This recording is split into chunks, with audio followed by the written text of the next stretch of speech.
Good evening and welcome, humble viewer. Go on, get comfortable, find your coziest chair, pour yourself a drink, something a good deal safer than what we're about to discuss, and settle in. We've spent a great deal of time together in the solemn corridors of the past, amidst the silent prayers of kings and the grim decisions of generals. Tonight, we're going somewhere different. We are not visiting a palace, a battlefield, or a monastery. We are going to a place far more important and infinitely louder.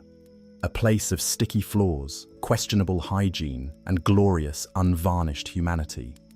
Perhaps, as you get ready, leave a comment with your time and your location, a small, clean marker in the present before we plunge headfirst into the glorious grime of the past. Tonight, we are going to the tavern. Forget every fantasy movie you have ever seen. Forget the clean-shaven hero brooding in a quiet, well-lit corner, served a frothing pint by a charming barmaid. Forget the noble adventurers gathering around a roaring, smoke-free fire to discuss their quest in gentle tones. The reality of the medieval tavern was none of these things.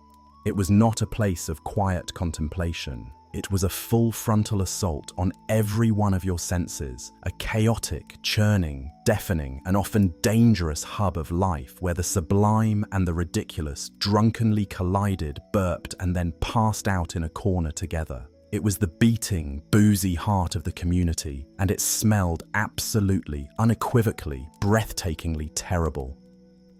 Our journey begins not inside, but on the muddy track that serves as a street outside. The first thing you're looking for is the sign. Literacy is a rare and precious commodity, so words are useless. Instead, you look for a symbol. The most common is the simplest, a large bush or a bundle of ivy tied to a pole and stuck out over the door. This is an ale stake, an ancient symbol stretching back to the Romans, a universal sign for drink is sold here. The old saying, "A good wine needs no bush," comes from this very practice. A truly famous establishment supposedly didn't need to advertise, but most did, and they got creative. You might see a crudely painted board depicting a green dragon, a white hart, or a blue boar, creatures that may or may not have any relation to the local lord, a folktale, or what the owner's third cousin saw after drinking an entire cask of cider. The sign itself, the boar's head, might be a real taxidermied boar's head, mangy and moth-eaten, staring down at you with glassy, accusatory eyes. It swings and creaks in the wind, a promise of the delights and dangers within. Before you even reach the door, the sound hits you. It's not a gentle hum of conversation. It's a physical presence, a wave of noise that spills out into the street and wrestles with the bleating of sheep and the rumbling of cartwheels. It is the sound of 100 arguments, 1,000 boasts, and at least 3 different songs being sung simultaneously and in different keys. It's the deep, rumbling laughter of a man who has just heard a joke so filthy it could make a gargoyle blush, punctuated by the high-pitched shriek of a woman who has just had her backside pinched. It's the rhythmic, percussive thump-thump-thump of leather mugs being slammed on a wooden table to demand another round, the sharp clatter of dice being thrown against a board, and the mournful, cat-like twang of a minstrel's lute with a broken string. It is the sound of life being lived at maximum volume, unfiltered and unapologetic. So, you take a deep breath, a mistake you will soon learn, and you push open the heavy, ill-fitting wooden door. You step across the threshold, and that is when the smell truly gets you. It is a physical assault. It is a complex, layered, and utterly overwhelming perfume that tells the entire story of the place. The dominant note, the foundation of the whole bouquet, is stale ale. It's the sweet, cloying scent of spilled drink that has soaked deep into the wooden tables, the floor, the very walls of the building, and has been fermenting there since the reign of the last king. It's a smell you can almost taste, thick and yeasty. Layered on top of that is the pungent animal tang of human sweat. This is not the mild perspiration of a modern gym. This is the deep, ingrained funk of dozens of unwashed bodies, clad in damp wool and leather, crowded together in a small, unventilated space. These are people who work hard, who wear the same clothes for days or weeks on end, and whose concept of bathing is, at best, seasonal. But the symphony of smells is just getting started. There's the sharp, acrid bite of wood smoke from a hearth that draws poorly, a constant haze that stings your eyes and coats the back of your throat. Beneath that, the greasy, fatty smell of something questionable, perhaps a meat pie, perhaps a string of sausages, sizzling over the fire, mingling with the scent of burning fat dripping onto the embers. Then there is the floor. If you are lucky, it is stone. More likely, it is packed earth, and it is covered with a layer of rushes or straw. In theory, this is for warmth and to soak up spills.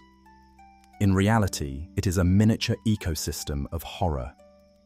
The rushes are damp and slowly composting, giving off a swampy vegetal odor. But they are also a repository for everything that has been dropped, spilled, or thrown in the last 6 months. Spilled ale, gnawed bones, scraps of food, vomit, dog droppings, and other things best left to the imagination are all fermenting together in this foul-smelling carpet. Someone may have made a token effort to mask the stench by scattering some fragrant herbs like meadowsweet or lavender, but their delicate scent is like a single flute trying to be heard over a full-scale Viking invasion. They don't stand a chance. Once your eyes adjust to the gloom, the only light coming from the hearth, a few flickering tallow candles that smell like burnt meat, or a primitive rust light burning a reed in animal fat, you begin to make out the inhabitants. This is not a homogeneous crowd. A tavern is a social crossroads, a place where every stratum of the lower and middling orders of society collides. In one corner, hunched over a table, is a group of local peasants, their faces tanned and wrinkled like old leather from a lifetime of working the Lord's land. They are speaking in a thick, rural dialect, complaining in low, guttural tones about the weather, the price of grain, the murrain that's killing their sheep, and, of course, the monstrous injustice of the new tax. Their hands are gnarled and calloused, their fingernails permanently packed with the soil they work. They drink slowly, methodically, making their single mug last as long as possible. In stark contrast, swaggering near the fire, is a small band of mercenaries. These are not noble knights, they are professional hardmen, soldiers for hire, fresh from some petty border skirmish between two belligerent barons. They are loud, ostentatious, and dangerous.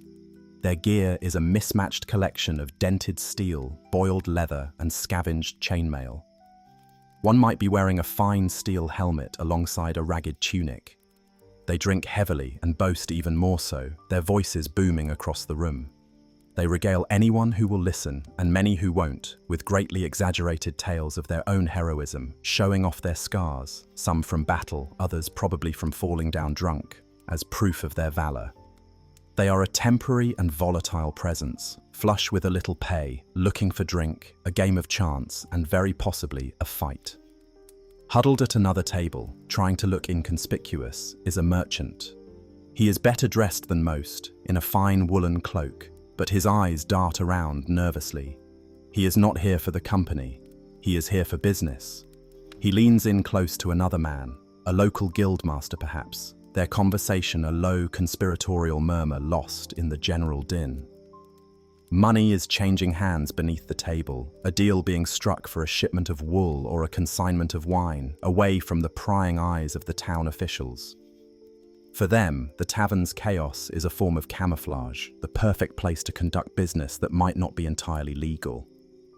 And then there is this pilgrim. You can spot him by the pilgrim's staff leaning against the wall and the pewter badge, perhaps a scallop shell for Santiago de Compostela or the vernicle for Rome sewn onto his hat.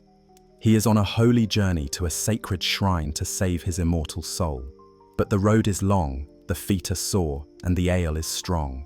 He sits alone, trying to maintain an air of pious detachment, but his eyes keep flicking over to a game of dice being played with great enthusiasm at the next table. He is engaged in a silent internal battle between his spiritual duty and his earthly desires. The odds are not in his soul's favor. By the end of the night, he will likely have lost 2 days' travel money on a game of hazard and will be snoring under the table with the rest of them, his holy mission temporarily forgotten. Presiding over this entire chaotic circus is the most important person in the room, the alewife or taverner. This could be a woman, stout and formidable, with muscular arms from hauling barrels and a face that suggests she has seen it all and been impressed by none of it. She is the keeper of the peace, her long-handled ladle serving as both a tool for serving stew and a weapon for cracking the skulls of unruly customers. Or it could be a man, a grizzled ex-soldier with a network of scars on his face and a quiet, intimidating presence. This person is more than just a bartender. They are the center of the community's web. They are a banker, extending credit and holding valuables for travelers. They are a news source, gathering and disseminating gossip from every farmer, merchant, and visitor who passes through. They are a postmaster, accepting and passing on messages. And they are the law. While a bailiff might handle serious crimes, minor disputes, brawls, and cheating are dealt with right here, with a swift, no-nonsense frontier justice that usually involves the offender being physically thrown out into the muddy street. And what are all these people drinking? It is the lifeblood of the establishment, ale. But you must banish all thoughts of the cold, crisp, clear, bubbly lager you might know today. Medieval ale was a different beast entirely. It was thick, cloudy, and often drunk at room temperature or even slightly warm. It was made from malted barley or oats, water, and yeast. Hops, which act as a preservative and give modern beer its bitter flavor, were not widely used in many places until much later in the Middle Ages. Without hops, ale had a very short shelf life. It had to be brewed, sold, and drunk quickly before it soured and turned to vinegar. This is why brewing was such a common local industry, with many taverns, known as alehouses, brewing their own product on site. The quality, therefore, varied wildly. The ale was also a vital source of nutrition. It was often called liquid bread, and for the peasant class, a gallon of this thick, calorie-rich brew could constitute a significant portion of their daily caloric intake. There was strong ale and small ale. Small ale or small beer was made from the second or even third rinsing of the malt grains. It was much weaker, less alcoholic, and was drunk by everyone, including children, as a safer alternative to the often contaminated water. The strong ale was the stuff of song and legend, the potent brew that fueled the merriment and the fights. You did not simply order a beer, you ordered a pint or a gallon of the best or the small, and what you got was entirely at the discretion of the alewife. The serving of this ale was also a far cry from modern standards of hygiene. It would be ladled from a large open cask into a serving jug, and from there poured into your drinking vessel. This could be a pewter mug if the establishment was a fine one, a simple wooden tankard held together with pitch, or, most commonly, a jack, a drinking vessel made of leather that had been hardened with beeswax or pitch.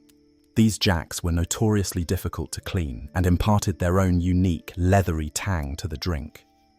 The idea of washing a mug between customers was a foreign concept. You would be lucky if it got a quick rinse in a bucket of murky water that had likely been sitting there all day. You drank from the same vessels as everyone else, and you shared in the community's collective germs as much as its collective gossip.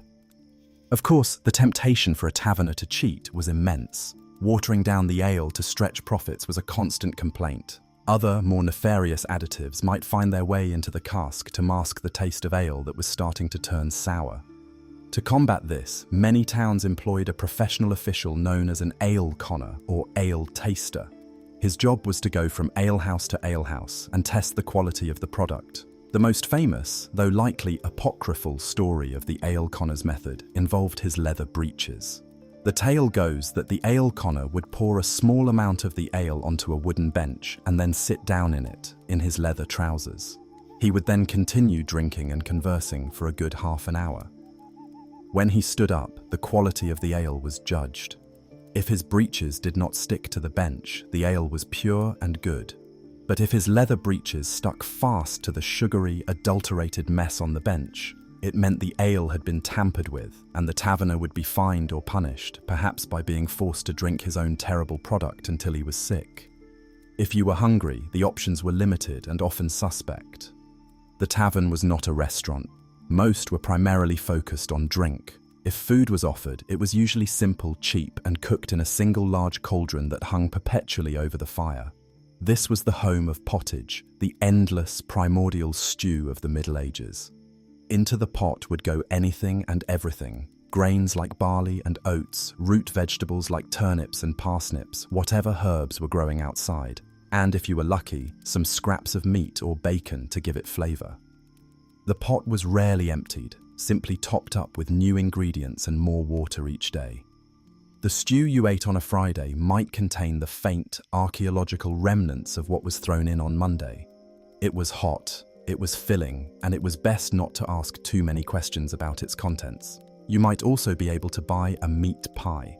These were popular, portable foods, but they were the subject of endless suspicion and dark humor. With no food safety regulations, what actually went into a tavern's meat pie was a matter of grim speculation. Jokes and songs abounded about pies made from cats, dogs, or even, in the most macabre tales, human flesh. While likely just morbid fantasy, the fear was rooted in a real understanding that the meat was probably not of the highest quality. A better and safer bet was the simple ploughman's lunch, a thick slab of coarse, dark bread, a hunk of hard, sharp cheese, and perhaps a raw onion. It was honest, it was simple, and it was very difficult for a dishonest taverner to tamper with. With a belly full of pottage and a head full of strong ale, the patrons needed entertainment. If there was no travelling minstrel, they made their own. Singing was ubiquitous, not gentle folk songs, but loud, bawdy, and often deeply insulting ballads. There were songs mocking the local priest, songs about the amorous adventures of a milkmaid, and endless call and response choruses that grew louder and less coherent as the night wore on. Everyone would join in, bellowing the words they knew and mumbling the ones they didn't, their collective voices rising into a joyous, drunken roar. But the most popular pastime, the one that caused more fights and lost more money than any other, was gambling, and the king of tavern gambling was dice. Games like Hazard, a complex ancestor of modern craps, were wildly popular. A small circle would form, bets would be shouted, and money, or goods if money was scarce, would be thrown into the middle. The dice, often crudely made from bone or wood, would clatter across the tabletop. Cheers would go up from the winners, and curses would be muttered by the losers. Cheating was not just common, it was expected. A skilled player might have a set of Fulhams, dice weighted with a little lead to favour certain numbers. To be caught using them was to risk a beating or, at the very least, being thrown out on your ear. Arguments over wagers were constant and could escalate with terrifying speed, from angry words to thrown fists to, in the worst cases, drawn daggers. The taverner would usually intervene before blood was seriously shed, as a dead body was bad for business and brought unwanted attention from the authorities. The tavern was also, it must be said, a marketplace for other, less savoury activities. It was a place where a traveller might quietly arrange for a bed for the night, not in a formal inn, but perhaps in a stable or even on the floor by the fire. It was also a place where a man might find a different kind of company for the night. Prostitutes, or Winchester geese as they were sometimes known, often frequented taverns to find clients. This was a risky business for everyone involved, often ending in theft, violence, or disease. The dim lighting and chaotic atmosphere also made the tavern a prime hunting ground for pickpockets and petty thieves, who could relieve a drunk and careless merchant of his coin purse with little difficulty. This, then, is the world you have stepped into. It is a world of glorious, unapologetic, and dangerous chaos. It is a microcosm of medieval life, stripped of all its pomp and piety. It is a place where a sacred pilgrim and a hardened killer can drink from the same jug, where a life-changing business deal can be sealed right next to a table where a farmer is losing his only pig in a game of dice. It is a world held together by the twin forces of strong ale and the formidable will of the woman with the ladle. It is loud, it is filthy, it is brimming with life in all its messy, complicated, and hilarious forms. This is not the clean, romanticized fantasy. This is the real thing. It is the glorious, sticky, and profoundly human heart of the medieval world. And the night is still young. As the evening bleeds into night, the character of the tavern begins to shift. The last vestiges of daylight, which struggled through the grimy, horn-paned windows, are now completely gone. The world outside has dissolved into an inky, rural blackness, making the tavern a solitary island of light and noise in a sea of silence. The fire in the hearth is built up, casting long, dancing shadows that writhe across the wattle and daub walls like drunken spirits. More tallow candles are lit, adding to the smoky haze and the smell of burning fat, their flickering light making every face seem more mysterious, more grotesque, more capable of both sudden laughter and sudden violence. The initial roar of the crowd, fueled by the first few mugs of ale, has now settled into something deeper, stranger, and more unpredictable. The social gears have been lubricated by alcohol, and the carefully maintained boundaries of daylight society are beginning to melt away. This is the second act of the tavern's nightly drama, where the real stories unfold and the true chaos begins. The various groups that had kept to themselves are now starting to blur at the edges. The peasant farmers, having finished their slow, contemplative mugs, have been drawn into the orbit of the boastful mercenaries.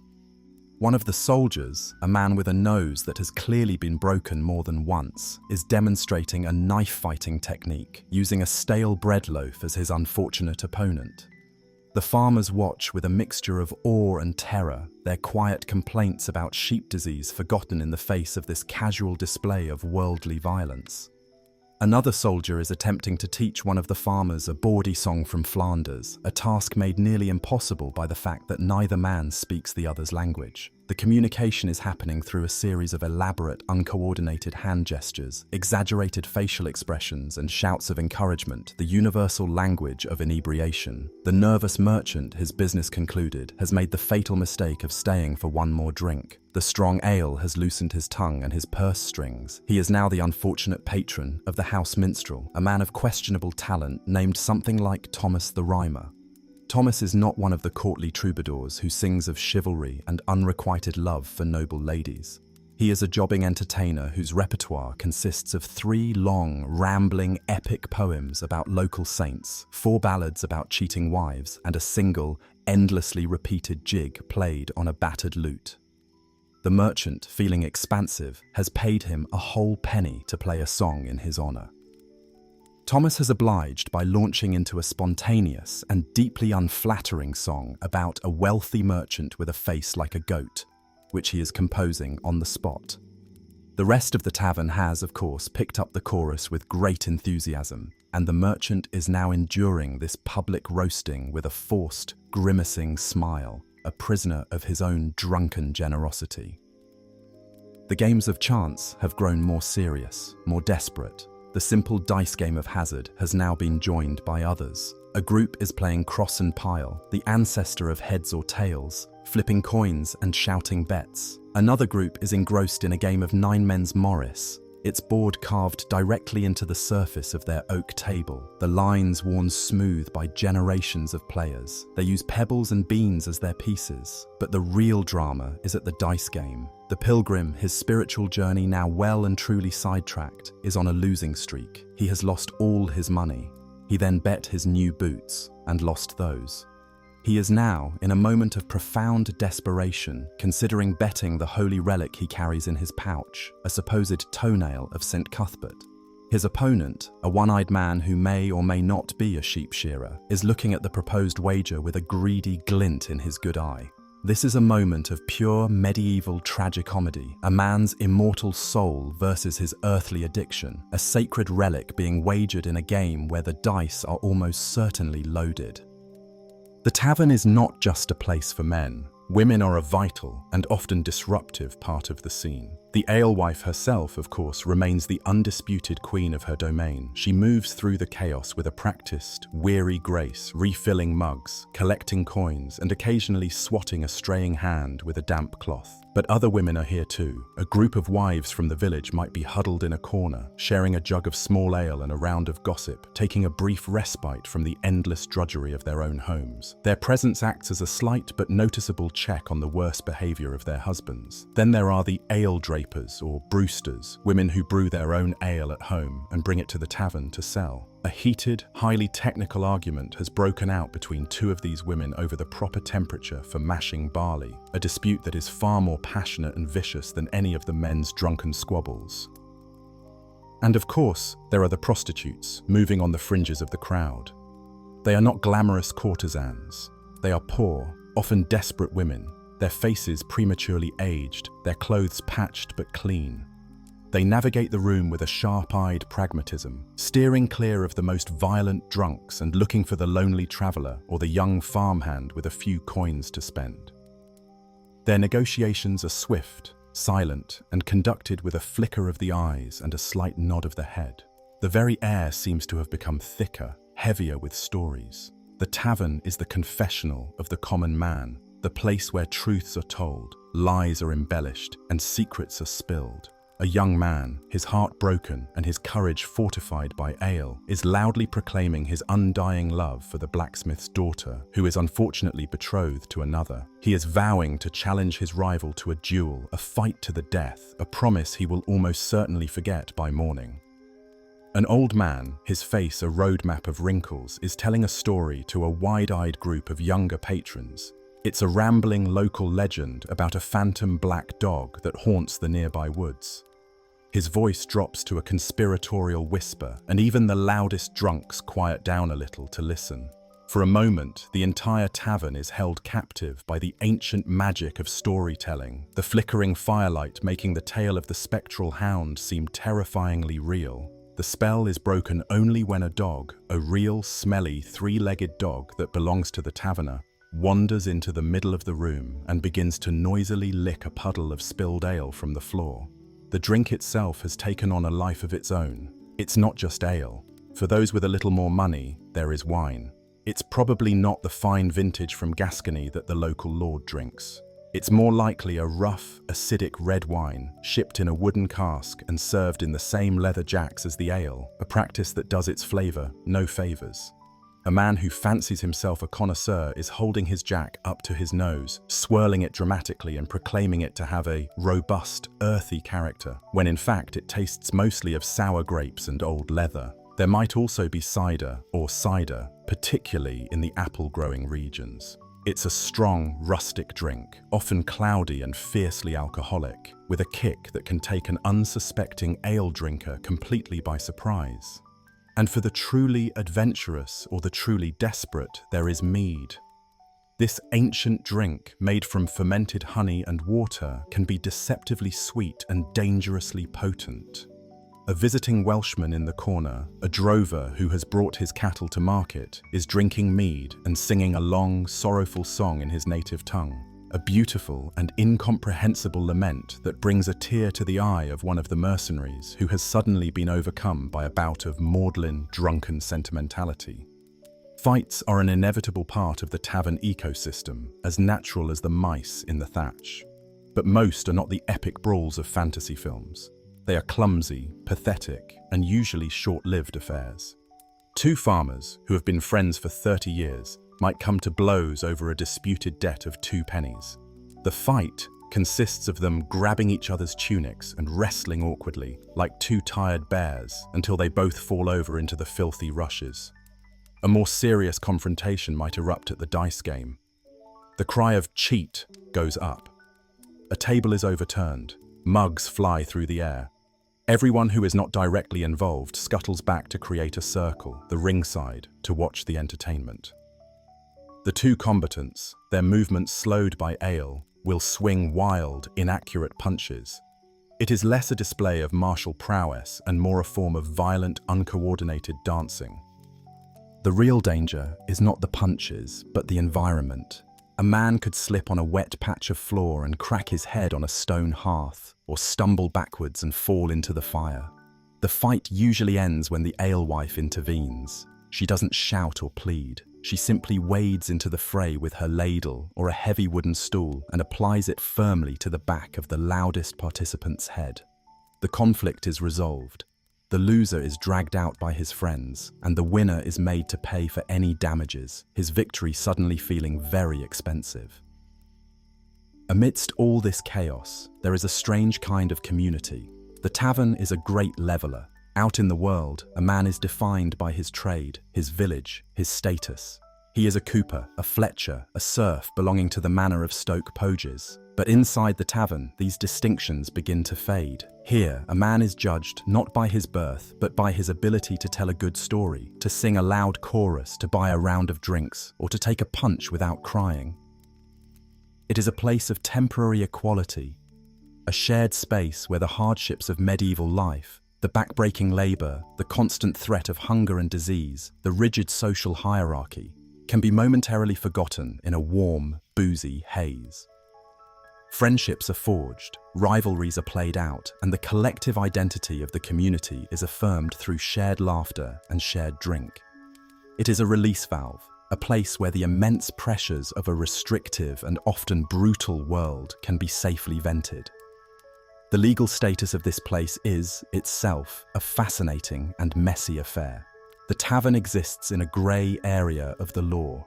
The taverner is legally responsible for keeping the peace and can be fined heavily if a serious crime occurs on their premises. They are supposed to close at the sound of the town curfew bell, which signals the time to extinguish all fires and be off the streets. But this rule is often bent, if not broken. A heavy curtain might be drawn across the door, the noise kept to a dull roar, and the drinking can continue long into the night for trusted regulars. The authorities, from the local reeve to the lord of the manor, have a complex relationship with the tavern. On the one hand, they see it as a source of disorder, drunkenness and sin, a place where lazy workers waste their time and money. The church, in particular, rails against it from the pulpit, condemning the devil's chapel, where men engage in the sins of gluttony, wrath, and lust. Preachers tell terrifying stories of demons who lurk in taverns, taking notes on the sins of the drinkers to be used against them on Judgment Day. On the other hand, the authorities know that the tavern is an indispensable part of society. It is a vital source of tax revenue. The lord of the manor might have the monopoly on brewing rights, forcing all his tenants to drink his often terrible ale at an inflated price. The town council sees the tavern as a necessary evil, a place that keeps the potentially unruly populace occupied and contained. And everyone understands that it is the primary hub of information. If a royal official wants to make a proclamation, he makes it at the tavern. If a lord wants to know the mood of his tenants, he sends a spy to the tavern to listen. It is too central, too important to be shut down. So it is tolerated, regulated with a light touch, and milked for every penny of tax it can generate. As the night deepens, the crowd begins to thin, but the atmosphere becomes even more intense. The casual drinkers have gone home to their beds. The ones who remain are the serious cases, the true devotees of the ale. The songs become more sorrowful. The boasts become more grandiose and less believable. The arguments become more philosophical and circular. Two men are locked in a deep, impenetrable debate about the nature of the Holy Trinity, their theological points becoming increasingly heretical as their intoxication grows. The one-eyed sheep shearer, having successfully won the pilgrim's holy toenail, is now trying to trade it for another gallon of ale, an act of sacrilege that the alewife, a God-fearing woman, is refusing to countenance. The three-legged dog is now fast asleep in front of the fire, twitching and whimpering, perhaps dreaming his own canine dreams of chasing phantom rabbits. This is the tavern in its final, glorious, and pathetic stage of the night. It is a room full of sleeping dogs, broken lutes, lost bets, and shattered pretensions. It is a repository of hopes and fears, of petty triumphs and epic failures. It smells of smoke, sweat, and spilled dreams. It is a testament to the enduring human need for a place to escape, to connect, to laugh at the darkness, and to find a moment of warmth in a cold and difficult world. It is a mess, it is chaos, it is beautiful. And as you sit there, taking it all in, the formidable alewife catches your eye. She raises a questioning eyebrow and jerks her head towards your empty mug. The unspoken question hangs in the smoky air, the most important question of the night. Another?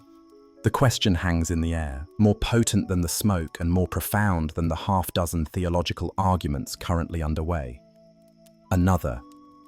To refuse is to admit defeat, to surrender to the encroaching threat of sobriety and good sense. To accept is to dive deeper into the warm, sticky, chaotic heart of the night. To commit to seeing this glorious mess through to its bitter, hungover end. Around you, the decision has been made, a fresh round has been called for. The alewife, with a sigh that contains the weariness of generations, hefts another heavy jug. As she pours, a new energy, a second wind, begins to ripple through the room. This is the stage of the evening where things get truly strange, where the boundaries between reality, rumor, and outright fantasy dissolve completely in a puddle of ale. This is the birth of the tavern tale. The old man who was previously telling the story of the phantom black dog has now been upstaged by a newcomer. This man is a sailor, or at least he claims to be. He's missing 2 fingers on his left hand, has a lurid, faded tattoo of a mermaid on his forearm, and speaks with an accent that seems to be a random assortment of every dialect from Cornwall to the Low Countries. He has just returned, he claims, from a voyage to the far-off mysterious lands south of Christendom. The crowd, hungry for novelty, has gathered around him. His eyes are wide as he spins his yarn, a tale woven from equal parts genuine experience, sailor's folklore, and things he has just made up.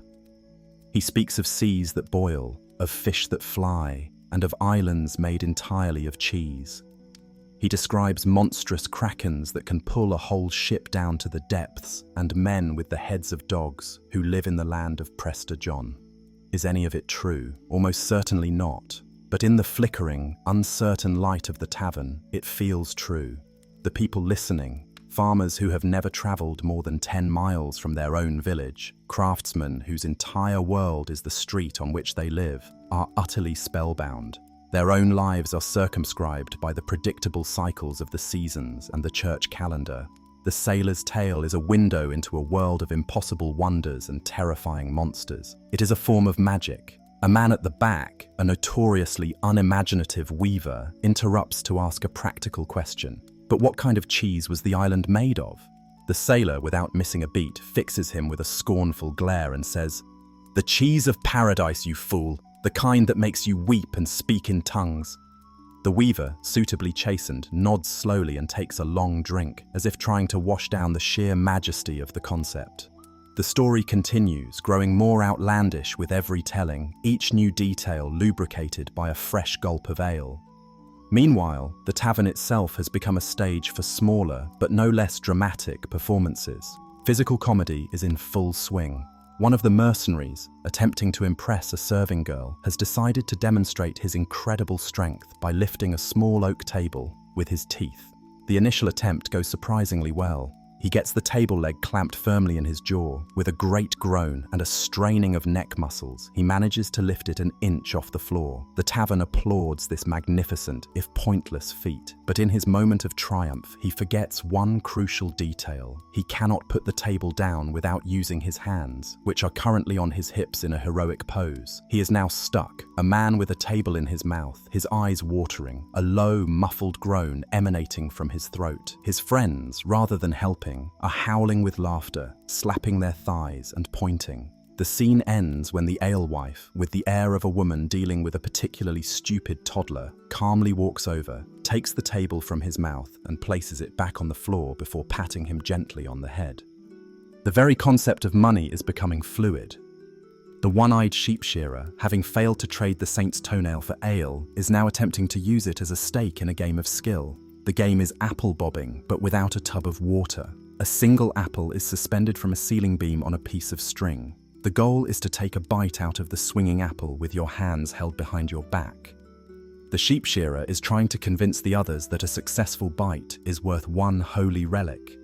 The pilgrim, who has now passed out under a different table, is blissfully unaware that his ticket to salvation is being used as the grand prize in a game that mostly involves men headbutting a piece of fruit. The music has taken a turn for the participatory. Thomas the Rhymer's lute has finally given up the ghost, a string snapping with a sound like a gunshot. Undeterred, the patrons have resorted to rough music. This is a form of folk justice and entertainment, a cacophony created with whatever comes to hand. One man is banging 2 pewter plates together like cymbals. Another is rhythmically hitting a bench with a wooden spoon. A third has discovered that blowing across the top of an empty ale jug produces a low, mournful hoot, and he is providing the bass line. They are creating a deafening, tuneless, but strangely compelling rhythm. And to this rhythm, 2 people have begun to dance. It is not a courtly dance of elegant steps. It is a wild, stomping, flailing jig, a dance of pure, uninhibited joy and questionable motor skills. The dancers, a burly blacksmith and one of the village wives, circle each other, their heavy leather shoes pounding the floor, kicking up clouds of dust and ancient straw from the rushes. They spin and leap, narrowly avoiding crashing into tables and other people, their faces red with exertion and laughter. It is a dance that is both ridiculous and sublime, a moment of pure, unscripted happiness in the middle of the chaos. Suddenly, a new and powerful smell cuts through the existing olfactory tapestry. It is the scent of hot, spiced wine. The merchant, in a grand gesture to regain his lost dignity after being serenaded as a goat-faced man, has decided to treat the entire tavern to a round of hippocras. This is a luxury, a drink of the wealthy. The taverner brings out a jug of red wine and a small, precious bag of spices, cinnamon, ginger, cloves, grains of paradise that have traveled thousands of miles and are worth more than their weight in silver. The wine is heated by the fire, the spices are stirred in, and the resulting fragrant steam fills the room with an exotic, Christmassy aroma that momentarily silences the crowd. Small cups are passed around. The first sip is a revelation. It is sweet, it is spicy, it is warm, and it is a world away from the rough ale and sour wine they are used to. For a brief, fleeting moment, the tavern is transformed. The peasants, the mercenaries, the weavers, they are all tasting a life of luxury they will never know. They are drinking the drink of lords and ladies. The shared experience creates a new, temporary bond, a moment of quiet appreciation amidst the noise. The moment is, of course, shattered when one of the mercenaries chugs his entire cup in one go, burns his tongue, and spits a mouthful of expensive spiced wine directly into the fire, which erupts with a great whoosh of flame and a cloud of cinnamon-scented smoke. The introduction of spiced wine has made everyone feel a great deal more sophisticated, and the conversations are now attempts at intellectualism. A heated debate breaks out over the vexing question of how many angels can dance on the head of a pin. The blacksmith, his face still flushed from his wild jig, argues forcefully that it depends entirely on whether they are doing a reel or a pavan.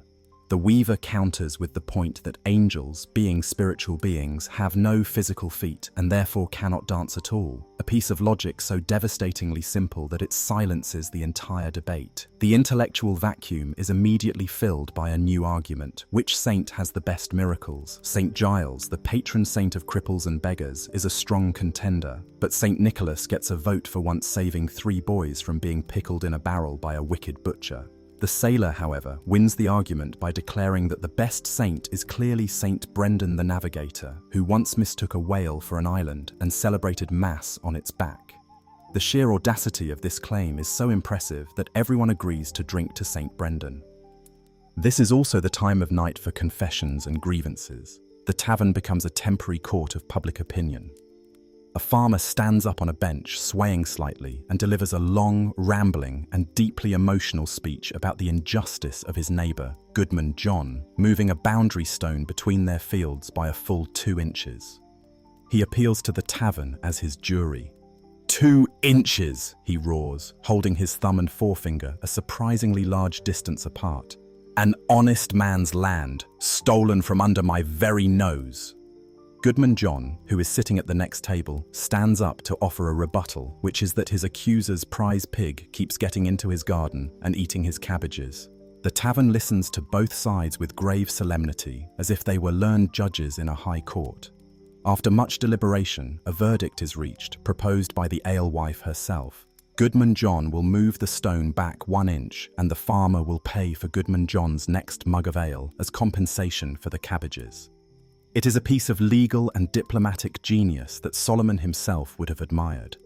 The 2 men, their honour satisfied, shake hands gruffly and sit down to drink together, their feud resolved until the next time the pig gets loose. The tavern's role as a repository of news is now in full effect, but the news is becoming increasingly distorted as it passes through the filter of ale. A rumour that started the day as "the king has a slight cold" has, by this time of night, mutated into the king is secretly a leper who wears a silver mask, and he is planning to cede the entire county of Kent to the French in exchange for a talking parrot. This piece of startling political intelligence is discussed with great seriousness. The potential economic impact of a French-speaking, parrot-run administration in Kent is analysed in detail. The consensus is that it will be bad for the wool trade, but might lead to better wine. The very fabric of the building seems to be participating in the chaos. The thatched roof, home to a thriving community of spiders, mice and birds, occasionally drops a piece of straw or a small desiccated beetle into someone's drink, which is usually swallowed without notice. A draft from a crack in the wall makes a candle flicker, creating a shadow that looks exactly like the local bishop in a compromising position with a sheep. A vision that causes the man watching it to choke on his drink and start a coughing fit that lasts for 2 full minutes. The wooden tables, scarred with the carved initials of generations of drinkers, hold the memory of every argument and every spilled drink. One table has a noticeable wobble, which has become a source of great entertainment. People take turns trying to drink their ale without spilling it as the table rocks back and forth, a game of skill that no one has yet managed to win. Even the animals are part of the story. The taverner's 3-legged dog is not the only creature present. A cat, sleek and black, stalks the rafters, its eyes glowing in the firelight, hunting the mice that live in the thatch. It is a silent, deadly predator, moving with a grace that is the polar opposite of the clumsy humans below. A traveller has brought his hawk in with him, a magnificent bird that sits hooded and quiet on his gloved fist, an island of lethal calm in the middle of the room. Someone's chickens have escaped from a nearby coop and are now wandering around the floor, pecking at spilled grain and occasionally getting underfoot, causing patrons to stumble and curse. This menagerie of humans and animals, all crowded together, creates a sense of a shared, primal existence, like a scene from Noah's Ark after someone has broken into the wine cellar. As the last dregs of the spiced wine are being drained, a new arrival causes a stir. He is a pardoner, an official of the church authorized to sell indulgences. He is a slick, well-dressed man with a smooth tongue and a bag full of impressive-looking documents with wax seals. He also carries a glass-fronted case, a reliquary containing his wares. He launches into a practiced sales pitch, his voice cutting through the din. He offers them a chance to buy their way out of years in purgatory for a few pennies. He offers them a glimpse of his holy relics, a feather from the wing of the Archangel Gabriel, and a piece of the sail from St. Peter's fishing boat. The sailor scoffs loudly at this, claiming the sail is clearly made of Dutch canvas and not Galilean linen.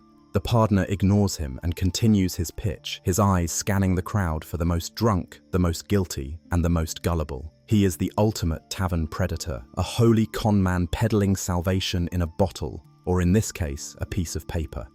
His success tonight will depend entirely on how much ale his potential customers have consumed.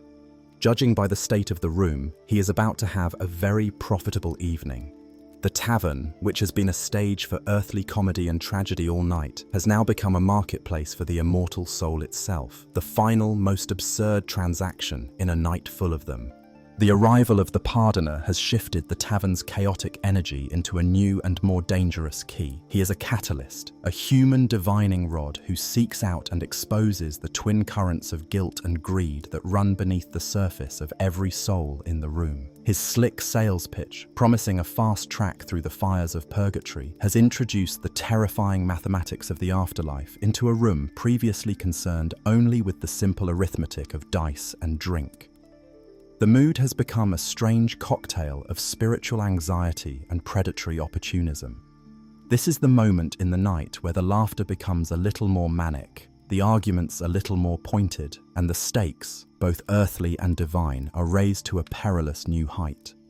The pardoner has set up his little shop of salvation on an overturned barrel near the fire.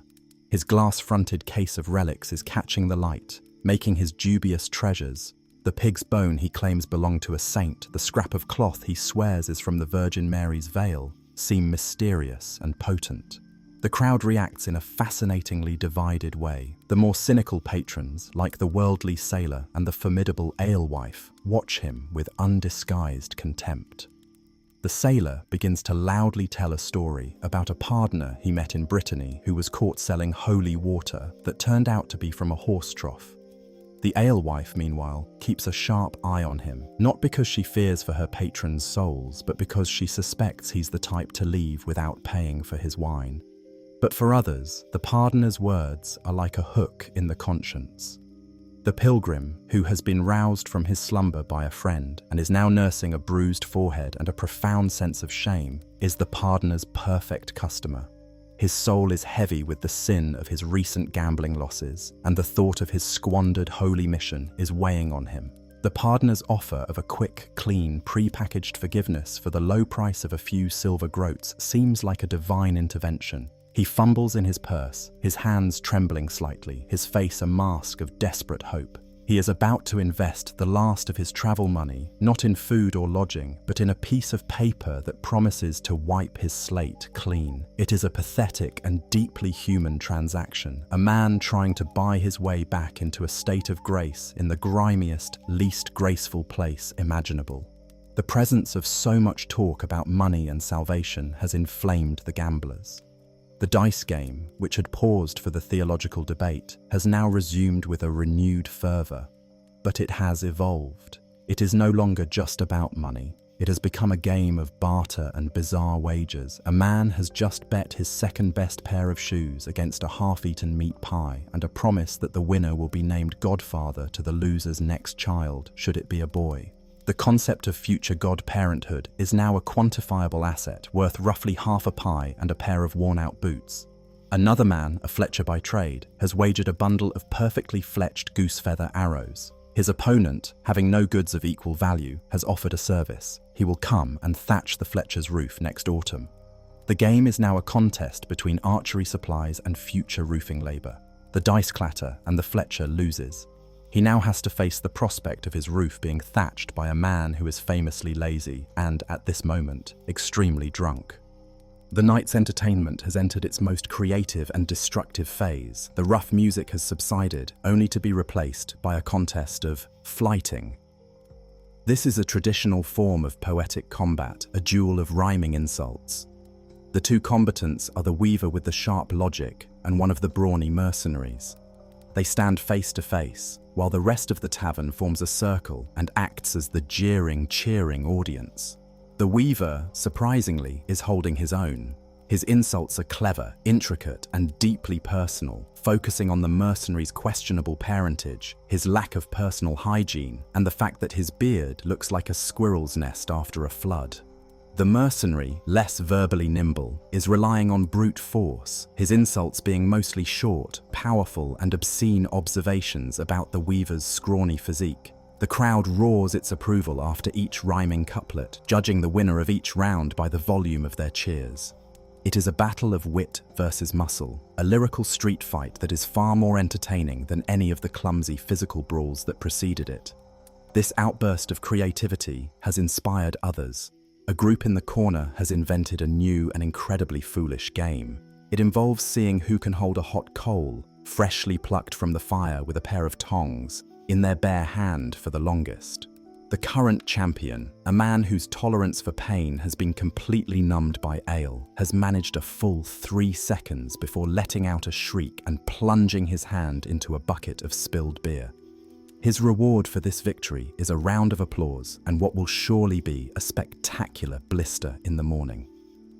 This game is quickly brought to a halt by the alewife, who confiscates the tongs and delivers a short but blistering sermon on the idiocy of mixing fire, flesh, and strong drink, a sermon she has clearly had to give many times before. The very atmosphere in the tavern now seems to be playing tricks on the patrons. The combination of thick smoke, flickering shadows, and intoxicated minds is creating visions. A man swears he can see the face of the devil in the wood grain of the main ceiling beam. This causes a brief panic until someone else points out that it looks more like a turnip. A debate ensues on the theological implications of a diabolical turnip. Another patron, staring into the depths of his leather jack, has become convinced that his ale is whispering secrets to him. He is holding the mug up to his ear and listening with intense concentration, occasionally nodding in agreement or gasping in shock at the revelations it is providing. He announces to the room that his ale has just informed him that the village priest is secretly hoarding a vast treasure of gold beneath the church altar. This piece of gossip is so juicy that it is instantly accepted as fact and will be the primary topic of conversation in the village for the next month. Amidst this rising tide of madness, the taverner is trying to maintain some semblance of order and, more importantly, commerce. He is a master of the reckoning. This is the process of settling the bill, a process made incredibly difficult by the fact that most of his customers are illiterate, drunk, and prone to arguing. The taverner does not use a written tab. He uses a chalk slate, or more commonly, a tally stick. This is a long piece of wood on which a customer's debt is recorded with a series of notches. When the bill is paid, the stick is split in half lengthwise, with the customer keeping one half and the taverner the other.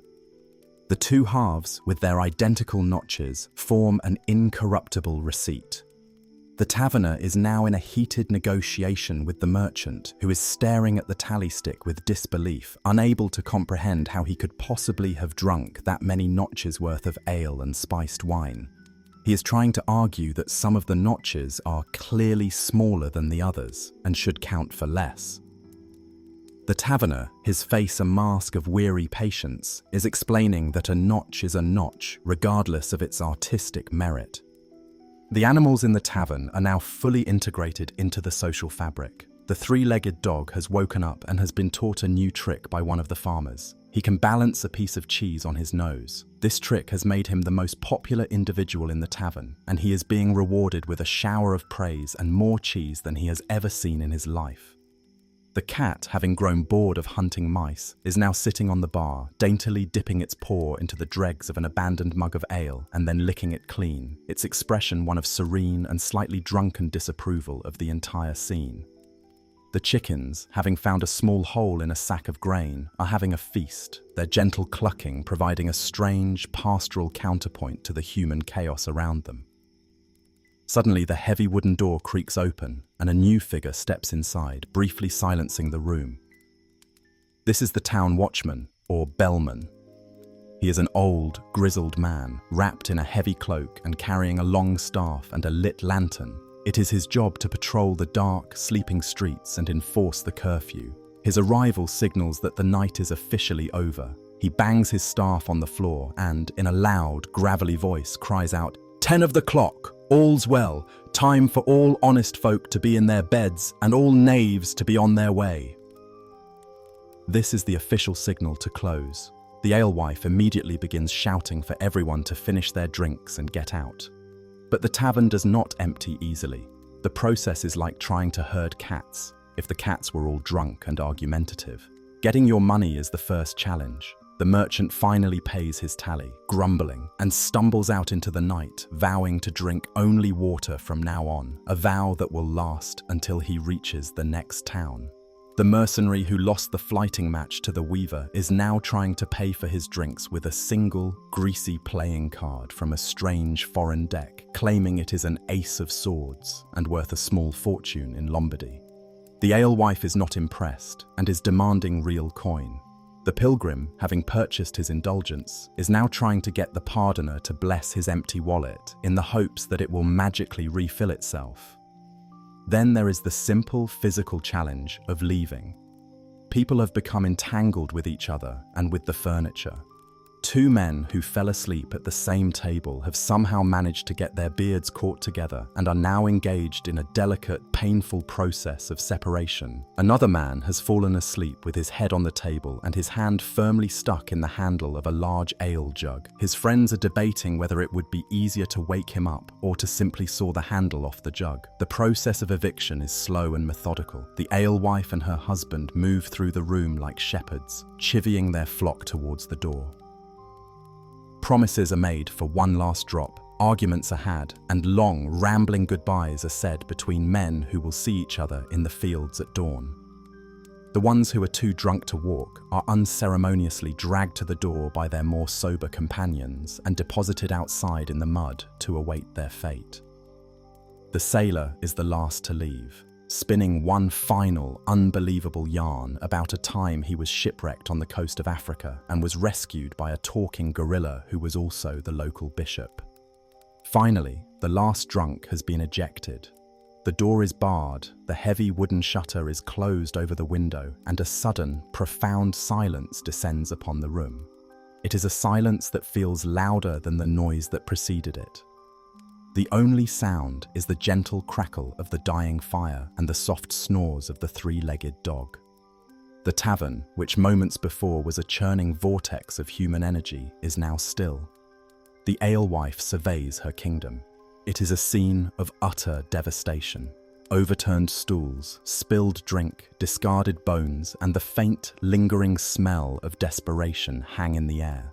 She lets out a long, slow sigh, the sigh of a general surveying a battlefield after a hard-won victory. She picks up a broom and begins the long, thankless task of sweeping the evidence of the night's chaos into a pile. This is her ritual, the quiet, solitary work that bookends every loud, crowded day. The tavern is now empty of people, but it is full of ghosts. The laughter, the songs, the arguments, the stories, they seem to have soaked into the very timbers of the building, along with the stale ale. You can almost feel the presence of every person who has ever sought refuge here, every soul that has ever found a moment of joy or sorrow or connection within these four walls. This humble, filthy, chaotic room is a library of human experience. Each stain on the table a word, each scar on the floor a sentence. It is a place that has witnessed the very best and the very worst of people, often in the same person on the same night.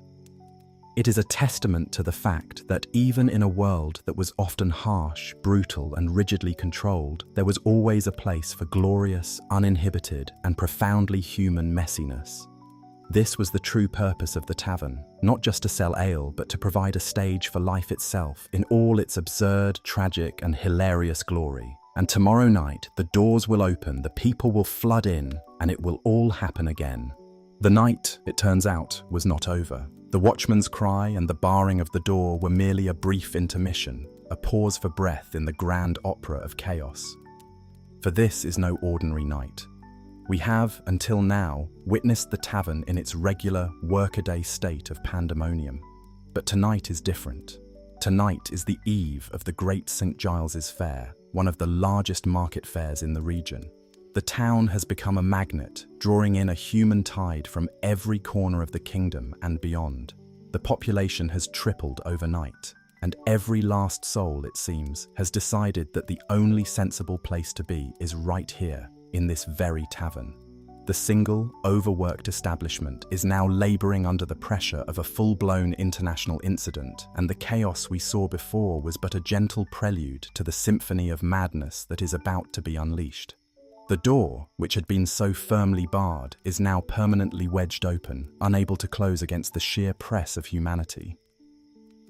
The tavern has spilled its contents into the muddy street, creating a sort of chaotic patio where men sit on upturned crates and barrels, shouting their orders to a frantic potboy who scurries back and forth like a panicked beetle. The ale stake with its mangy bush is now adorned with a string of onions, left there by a farmer as a deposit against his future drinks. The noise is no longer a contained roar, it is a full-throated bellow, a sound that could curdle milk in the next village. It is the sound of 100 local arguments colliding with 100 foreign accents, a linguistic pile-up of epic proportions. The smell, too, has evolved. The familiar foundational notes of stale ale, sweat, and wood smoke are now competing with a host of exotic new arrivals. There is the damp, earthy, unmistakably pungent aroma of wet sheep's wool, emanating from a large contingent of shepherds who have come to sell their flocks. There is the sharp, briny smell of salt fish from a merchant up from the coast.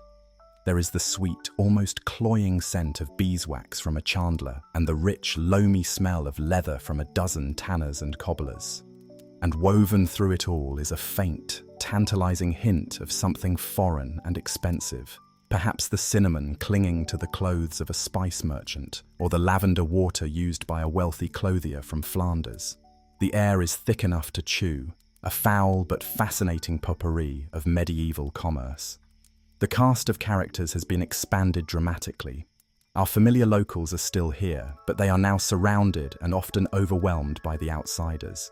A group of haughty wool merchants from a larger, more prosperous city have commandeered the best table near the fire. They are dressed in fine, dark cloth, their faces pinched with disdain as they survey the rustic chaos around them. They complain loudly about the quality of the local ale, comparing it unfavorably to the wine they are used to drinking. One of them has produced his own silver goblet, refusing to drink from the tavern's common leather jacks. An act of such breathtaking snobbery that it has earned him the silent, murderous glares of every peasant in the room. Not far from them, a new form of entertainment is unfolding. A troupe of travelling players, or strollers, has found a small, relatively clear patch of floor and has begun their performance. There is a juggler, a wiry man with a quick smile and even quicker hands.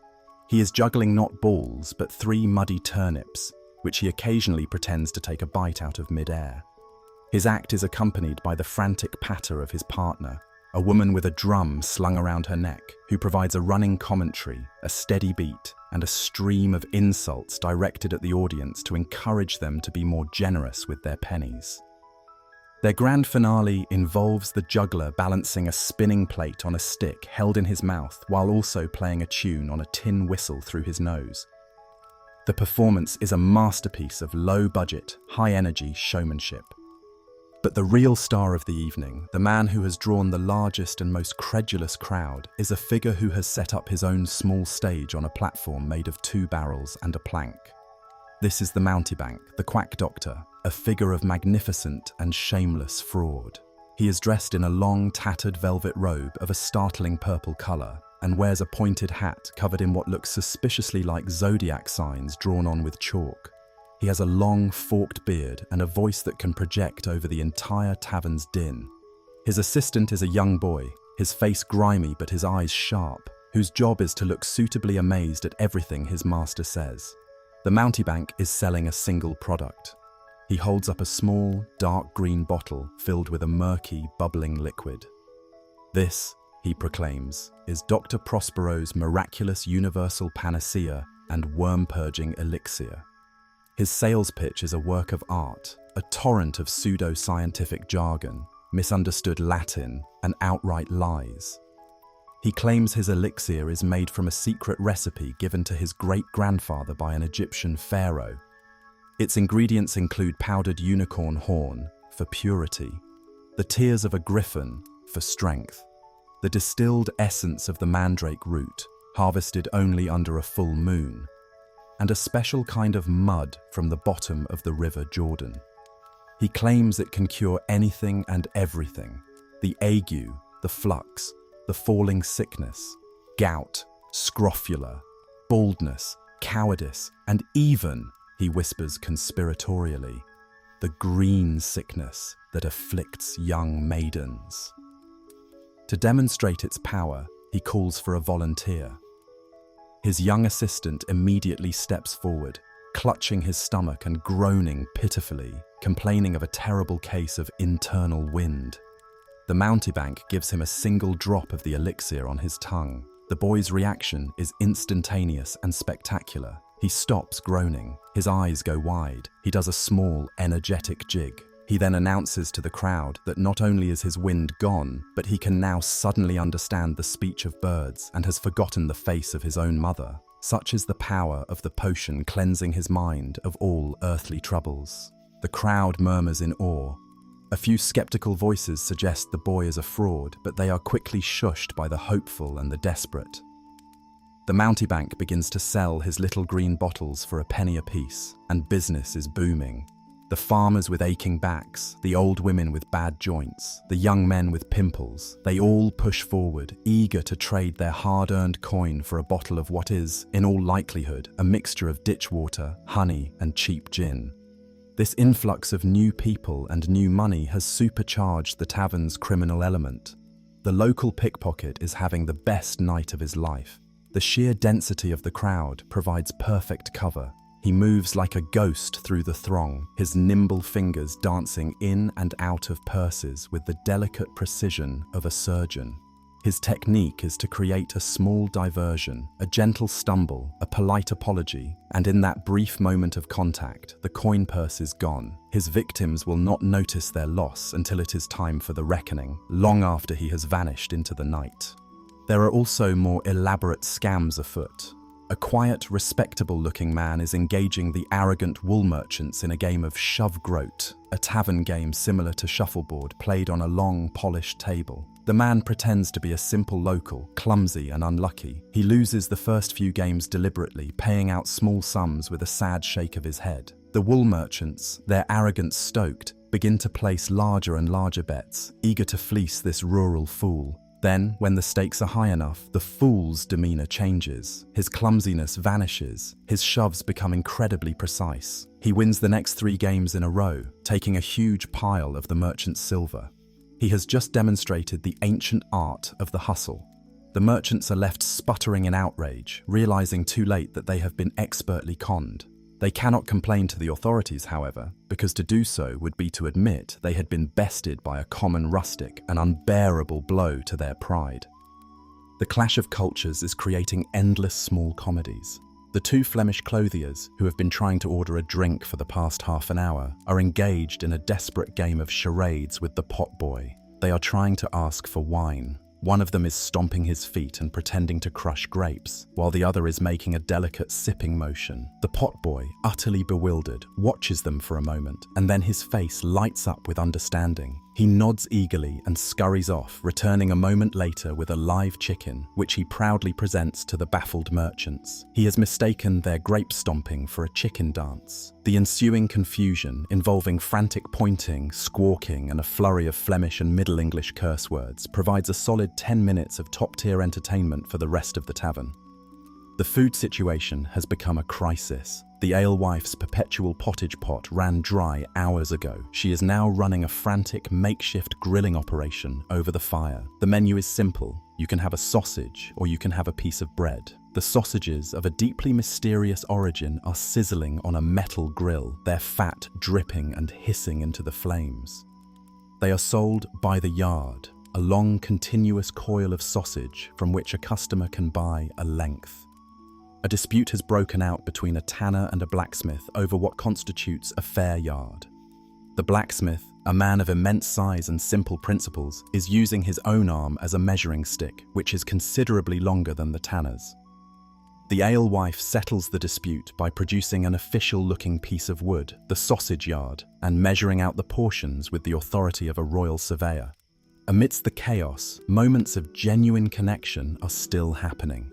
A young shepherd who has successfully sold his sheep at a good price is shyly trying to court one of the tavern's serving wenches. He is not using grand words or poetry. He is trying to impress her with his skills. He has carved a small, perfect, and remarkably lifelike sheep out of a piece of soapstone, and he presents it to her as a gift. The girl, who has spent her entire evening fending off the clumsy advances of drunks, is genuinely touched by this simple, honest gesture. She gives him a real, unforced smile, and for a moment, the deafening noise of the tavern fades away, and there are just the 2 of them, a tiny island of quiet courtship in a sea of pandemonium. The arrival of the fair has also brought competition. The tavern's monopoly on local entertainment is being challenged. From outside, in the street, comes a new sound, the drone of bagpipes. A Scottish cattle drover, having sold his herd, has decided to celebrate by playing his national instrument. The sound is loud, piercing, and to the English ears in the tavern, it sounds like a cat being strangled in a bog. It is, however, having an unexpected effect. The 3-legged dog, which had been peacefully sleeping, sits bolt upright, throws its head back, and begins to howl along with the pipes, producing a mournful canine descant to the Scottish tune. This dog and bagpipe duet is so strange, so otherworldly, that it brings a halt to several conversations as people turn to stare at the bizarre performance. The mountebank's success has inspired imitation. One of the local peasants, having observed the quack doctor's methods, has decided to go into the miracle business himself. He stands on a chair and announces that he is in possession of a talking turnip. He holds up a large, lumpy turnip and claims that it can predict the weather. He asks the turnip in a loud voice, "Will it rain tomorrow?" He then puts the turnip to his ear and listens intently. After a moment, he announces the turnip's verdict, "Perhaps." The crowd, which had been so easily fooled by the mountebank's polished performance, is not buying this one. A piece of bread is thrown, hitting the man squarely in the head. His career as a vegetable-based prophet is over before it has even begun. The tavern, now strained to its absolute physical and social limits, is beginning to show signs of breaking down. The air is so thick with smoke and bodies that it's becoming difficult to breathe. The floor is a sticky, treacherous morass of spilled everything. Arguments are breaking out over shared seating, with 3 or 4 men trying to occupy a bench meant for 2. The alewife has run out of her own good ale and is now serving a vastly inferior brew she bought from a rival, a fact she is trying to conceal, but the connoisseurs are beginning to notice and complain. Her husband, who has been trying to change a barrel in the cellar, has reportedly gotten stuck, and a small rescue party is being organized. This is the tavern at critical mass. It is no longer a simple gathering place. It has become a living, breathing organism, a monstrous, multi-headed beast of commerce, entertainment, and sin. It is the glorious, chaotic, and slightly terrifying result of pouring an entire country fair into a single, small building. The noise, the smells, the sheer overwhelming press of humanity, it is all a testament to the irresistible pull of this place. In a world with few distractions, the tavern on a fair night is everything. It is the market, the theatre, the church of the common man. It is the place where a year's worth of hard-earned money can be lost in an hour, where a lifetime of loneliness can be cured, however briefly, by a shared song, and where a man can buy a bottle of fake unicorn tears and a yard of questionable sausage, all under the same leaking roof. The night is reaching its fever pitch, a crescendo of human folly and joy that cannot possibly be sustained. Something inevitably has to give. The breaking point arrives not with a shout, but with a pig. Specifically, a small, squealing and exceptionally agitated piglet that has just escaped from a nearby pen and, seeing the tavern's open door as a gateway to sanctuary, has made a desperate bolt for it. The piglet, slick with mud and fueled by pure terror, shoots into the crowded room like a furry pink cannonball. Its sudden appearance is a catalyst for a chain reaction of chaos so spectacular, so multifaceted, that it will be spoken of in this village for generations, becoming a local legend known simply as the Night of the Swine. The piglet's initial trajectory takes it directly into the legs of one of the haughty wool merchants. The merchant, who is in the middle of a delicate sip from his personal silver goblet, lets out a high-pitched shriek of pure, unadulterated horror and leaps onto his stool, spilling his wine and clutching his fine robes around him as if the piglet were a dragon. The piglet, now equally terrified by the shriek, changes direction. It skids on a patch of spilled ale, executes a maneuver that would impress a master skater, and dives for cover under the nearest table. Unfortunately, this is the table where the high-stakes dice game is in progress. The piglet's arrival under the table coincides with a crucial throw of the dice. The one-eyed sheep shearer, who was about to lose the sainted toenail he had so recently won, sees the piglet as an act of divine intervention. In the ensuing confusion of men jumping up and peering under the table, he deftly scoops up the dice and the relic, declaring the bet null and void on account of porcine interference. His opponent, the Fletcher, is arguing that the dice had already landed and that the piglet is an irrelevance, a mere act of God that should not interfere with the sacred rules of gambling. A heated debate on the legal and theological ramifications of a pig interrupting a wager has now begun. Meanwhile, the piglet, finding no peace under the table, makes another dash for freedom. It shoots out the other side and runs headlong into the performance of the mountebank. The quack doctor, who was in the middle of a grand oration about the liver-cleansing properties of his elixir, does not see the piglet coming. The animal becomes entangled in the long, purple velvet robes of his costume. The mountebank, feeling something small and frantic climbing his leg, lets out a yell that is a mixture of surprise and fear. He begins to hop and dance, trying to shake the creature loose, a wild, undignified jig that completely shatters his carefully crafted image of scholarly wisdom. His young assistant, seeing his master in distress, bravely tries to grab the piglet, but only succeeds in pulling the mountebank off his barrel and plank stage. The two of them, along with the piglet, collapse into a heap on the floor, smashing a tray of elixir bottles and releasing a powerful herby, vaguely medicinal smell throughout the entire tavern. The tavern's own animals, not to be outdone, decide to join the fray. The three-legged dog, seeing the piglet as both an intruder and a fascinating new playmate, gives a joyous bark and leaps into the chase.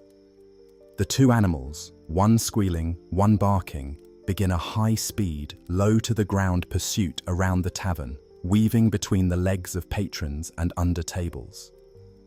The cat, perched on the rafters, watches this undignified display with an expression of pure, aristocratic contempt, judging them both.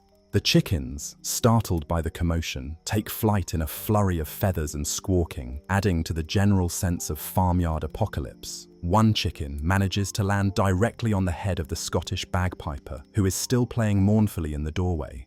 The piper, feeling the sudden grip of claws on his scalp, lets out a strangled yelp that travels up through his bagpipes and emerges from the drone as a sound so monstrous, so unearthly, that for a moment everyone in the tavern believes the devil himself has just sat down to join them. This cacophony is the final straw for the alewife. Her face, which had been a mask of weary resignation, now hardens into a look of pure, focused fury. This is her tavern, her domain, and it is being overrun by livestock and charlatans. She grabs the heaviest, most formidable tool at her disposal. Not the ladle, not the stool, but the sausage yard, the thick, greasy piece of oak used for measuring meat. Wielding it like a broadsword, she bellows a single word, "Out!" The word is imbued with such power, such righteous indignation, that it cuts through the noise like a thunderclap. Everyone, from the wool merchants to the jugglers, freezes. What follows is an act of eviction on an epic scale. The alewife moves through her tavern with the force and efficiency of a natural disaster. She is a whirlwind of righteous anger. She grabs the mountebank by his purple collar and, with the help of her now rescued husband, physically throws him and his snivelling assistant out into the street. She points a trembling, sausage-greased finger at the wool merchants and informs them that their silver goblets and fancy manners are no longer welcome. The players, seeing the writing on the wall, gather their turnips and their drum and make a hasty exit. The piglet, in a moment of sheer genius, is finally captured by the young shepherd, who bravely tackles it in a flying leap, earning him an admiring glance from the serving wench and a face full of mud. He tucks the squealing animal under his arm and presents it to the alewife as a peace offering. The room is slowly, grudgingly, beginning to empty. The great human tide that flooded the tavern is now receding, leaving behind a beach of debris and a handful of hardcore regulars who seem to have grown roots into the benches. The Fletcher and the sheep shearer are still arguing over the interrupted dice game, their dispute having now reached a level of legal complexity that would require a team of canon lawyers to unravel. The sailor is trying to sell someone a map that he claims leads to the island of Cheese. The two Flemish merchants have given up on ordering wine and have instead fallen asleep, their heads resting on the table, a half-plucked, bewildered-looking chicken sleeping peacefully between them. Amidst the slow-motion exodus, small, final dramas are playing out. The young man who was loudly professing his love for the blacksmith's daughter has now cornered the weaver, convinced that the weaver's logical mind can help him compose a love sonnet. The weaver, who is not a poet and is exhausted from his flighting battle, is trying to explain that a good sonnet needs more than just logic. It also needs to rhyme. The young man is struggling with this concept. His first attempt begins, "My love for you is like a sturdy cart. You have nice eyes and are very smart." The weaver buries his face in his hands. The pardoner, who managed to avoid being thrown out, is making one last, desperate sale. He has cornered the man who was listening to his ale jug. The man is now convinced he is a prophet and is trying to purchase an indulgence not for his past sins, but for the future sins he plans to commit now that he is receiving divine guidance from his drink. The pardoner, a man who can spot a prime customer when he sees one, is happily drawing up a custom-made, forward-dated pardon, his prices increasing with the depravity of each imagined sin. As the tavern finally approaches something resembling quiet, a new and unexpected sound emerges. It is the sound of beautiful, harmonious singing. The source is a small group of Welsh shepherds who had been sitting quietly in a corner all night, observing the English chaos with amusement. Now, in the relative peace, they have begun to sing. It is a hymn sung in their own language, in three-part harmony. The music is clear, pure, and hauntingly beautiful. It fills the smoky room, a moment of startling, unearthly grace after a night of relentless absurdity. Every remaining person in the tavern falls silent, listening. The brawling, the shouting, the cheating, it all melts away in the face of this simple, profound beauty. The mercenaries look humbled. The alewife pauses her cleaning, her hard face softened for a moment. Even the cat on the rafters seems to be listening. It is a reminder that even in the muddiest, messiest corners of human existence, there is still room for moments of transcendence. The song is a prayer, a lament, and a lullaby all at once, a perfect, gentle end to a night that has been anything but. The song finishes. A deep, appreciative silence hangs in the air for a long moment. Then, the blacksmith, a man not known for his subtlety, ruins the moment entirely by letting out a belch of such epic proportions that it seems to shake the very foundations of the building. The spell is broken, the moment of grace is over. The alewife shakes her head, picks up her broom, and the familiar, comfortable reality of the tavern reasserts itself. The last of the patrons are finally shooed out the door. The Welsh singers, nodding politely, follow them into the pre-dawn gloom. The tavern is empty once more. The pig is secure in its pen. The mountebank is nursing his bruises somewhere in the darkness. The wool merchants are counting their losses. The night has left its mark on every single person who passed through these doors. It has been a night of commerce and con artistry, of poetry and punches, of sacred songs and profane insults. It has been a perfect, glorious, and utterly exhausting distillation of the human comedy. The tavern has, once again, fulfilled its sacred duty. It has taken in the tired, the hopeful, the greedy, and the lost, mixed them all together with a generous helping of ale, and created a story that will be told and retold, growing more legendary with each telling. It is a story not of kings or battles, but of a talking turnip, a drunken jig, and a very determined pig. And in the grand sweep of history, it is just as important. The first light of dawn on the morning of the St. Giles's Fair is not a gentle, rosy-fingered affair. It is a reluctant, grudging illumination, a thin, watery grey light that seeps over the horizon like a stain. It does not so much banish the darkness as dilute it, revealing a world still shrouded in mist and shadow. And into this cold, damp stillness, the first sound of the new day emerges. It is not the cheerful song of a lark. It is the sound of a man being violently sick into a ditch on the edge of town. This, more than any rooster's crow, is the true signal that the night is over and the morning's grim reckoning has begun. Inside the tavern, the silence is absolute, a vacuum where the riot of the previous night had been. The fire is a mound of pale grey ash with a single, stubborn, glowing ember at its heart, a tiny red eye staring out into the gloom. The air is stale and thick, a heavy blanket woven from the ghosts of 1,000 breaths, the memory of spilled ale, and the lingering spiritual residue of the blacksmith's final, monumental belch. It is in this profound quiet that our formidable alewife, Joan, awakens. She did not sleep in a soft bed in a private chamber. She slept where she always sleeps, on a simple straw-stuffed mattress in a small, windowless alcove behind the bar, separated from the main room by a heavy wool curtain. For her, the tavern is not just her business. It is her home, her fortress, and her eternal, inescapable penance. Her waking is not a gentle process. It is a practiced, methodical resurrection. She sits up, her joints cracking a quiet protest against the cold floor. Her first breath of the day is a deep inhalation of her own tavern's unique morning-after perfume. She can identify every note. There's the sour tang of ale that has been sitting out all night, the greasy ghost of 1,000 sausages, and a new, unwelcome top note of damp piglet. She rubs her face with her calloused hands and listens. The silence is good. It means no one died, no one set fire to the roof, and no one is still hiding in the cellar.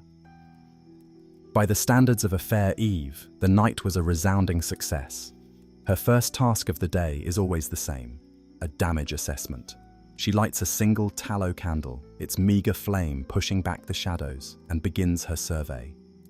This is her morning ritual, a slow, forensic examination of the battlefield.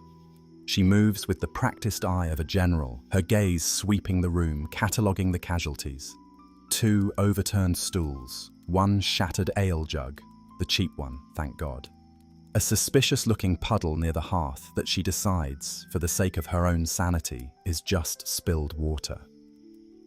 The big oak table has a new collection of initials carved into its surface, including a crudely rendered heart containing the names Thomas plus Alice, a testament to a romance that likely lasted for as long as a single mug of ale. She makes a mental note to find Thomas and charge him a halfpenny for vandalism. Then she begins her archaeological dig through the floor rushes. The straw is a compressed, greasy mat, a historical document of the previous night's debauchery.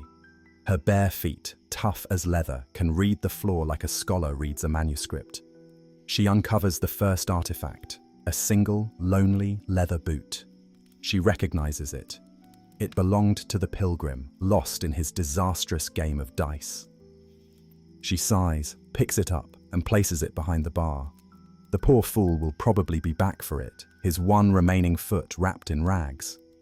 A little deeper, she finds a small, crumpled piece of parchment. She smooths it out. It is the weaver's attempt at helping the love-struck young man compose his sonnet. The words, "My love for you is like a sturdy cart," are written in a shaky charcoal scrawl. She allows herself a small, grim smile, folds the poem, and tucks it away. It might be useful for blackmail later.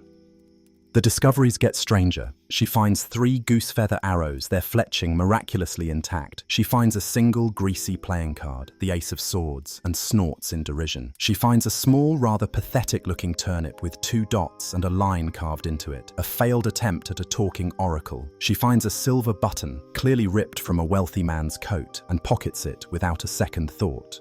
That will cover the cost of the broken jug. And then, beneath a bench, she finds the prize. It is a die. But it's no ordinary die. It is heavy, unnaturally so. She examines it closely in the candlelight. One side, the side for the number 6, has been subtly drilled out and filled with a tiny plug of lead. It is a Fulham, a loaded die, the tool of a professional cheat. She stares at it for a long moment. It explains the pilgrim's spectacular losing streak. She closes her hand around it. She doesn't know who it belongs to, but she knows that if the owner is foolish enough to come back for it, he will be having a long and very painful conversation with her husband and the sausage yard. Her final and most dreaded task is cleaning the hearth. This is where the true horrors often lie. It is filled with the usual ash and charred bones, but today there is also the blackened, unrecognizable corpse of the chicken that fell afoul of the Scottish bagpiper and his irate owner. She sweeps the remains into a bucket with a grim finality. The chicken, at least, had a more exciting death than most of its brethren. As Joan is concluding her survey, the rest of the town is beginning to stir, each man and woman waking up to their own personal version of the morning after. In a cramped, smoky hut on the edge of the village, the peasant farmer, let's call him Godwin, wakes with a head that feels like it has been used as an anvil. His mouth tastes like a badger has died in it. He has a vague, troubling memory of standing on a bench and delivering a powerful speech about boundary stones. Did he challenge Goodman John to a duel? He can't be sure. He sits up, groaning, and his wife hands him the standard medieval hangover cure, a piece of dry bread and a mug of very small, weak ale. As he chews the bread, a single, horrifying thought surfaces from the fog of his memory. He remembers, with crystal clarity, losing a wager to a mercenary. He now owes the man his second-best pig. His wife is not going to be happy about this. Meanwhile, in a fragrant hayloft not far away, the mercenary himself awakens. He is warm, comfortable, and surprisingly cheerful. His head hurts, but it's a familiar, friendly sort of pain. He checks his coin purse. It is, as expected, completely empty. He shrugs. Easy come, easy go. He then notices that he is spooning a large, unfamiliar lute. He has no memory of acquiring it. He doesn't know how to play it, but it feels like a trophy. He also remembers, with a grin, that a farmer named Godwin now owes him a pig. All in all, a successful night. He decides he will collect the pig and then perhaps trade the pig for a new sword and the loot for a few hours with the barmaid. The circular economy of the tavern is already in motion. For the pilgrim, the awakening is a far more spiritual crisis. He has woken up in the church porch where he sought refuge after being ejected from the tavern. The cold stone has not been kind to his old bones. His head is pounding, not with the dull throb of a simple hangover, but with the sharp, stabbing pain of existential dread. He has his indulgence from the pardoner, a flimsy piece of parchment that feels like a mockery in the cold light of day. But his money is gone. His boots are gone, or at least one of them is. And worst of all, the holy toenail of St. Cuthbert, the very focus of his pilgrimage, the relic that was supposed to guide and protect him, is missing. He has traded a tangible piece of the sacred for a fleeting moment of drunken hope and a piece of paper. He is a spiritual bankrupt. He sits on the cold steps, the embodiment of misery, and contemplates the long, one-booted walk home. The mountebank and his assistant have fared little better. They are camped in a patch of scrubland outside the town walls, a pathetic parody of a military encampment. The mountebank is trying to mend his torn purple robe with a fishbone for a needle and a piece of thread pulled from his own tunic. His dignity is in tatters, along with his costume. Most of his miraculous elixir was smashed in his fall.